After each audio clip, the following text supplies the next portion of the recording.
In today's manufacturing industries, companies face mounting pressure to modernize aging infrastructure, comply with evolving regulations, and deliver strong returns on capital investments.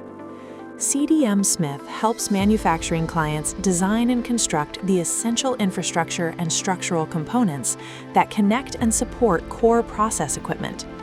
To accelerate delivery while reducing risk, we helped a chemical intermediates manufacturer expand resin production using a progressive design-build model with early scope, schedule, and cost definition.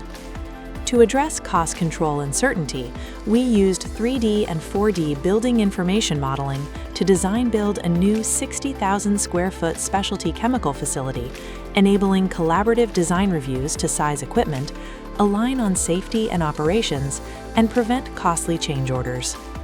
To meet strict emission standards while increasing capacity, we integrated advanced air pollution controls and NOx reduction when designing and constructing a new hazardous waste incineration facility, the first of its kind in the U.S. in 20 years.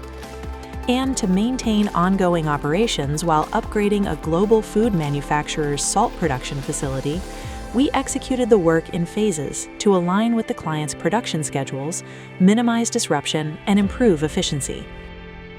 From early planning through operations, CDM Smith delivers the scale, flexibility, and technical expertise to solve your capital project challenges, helping you turn vision into reality.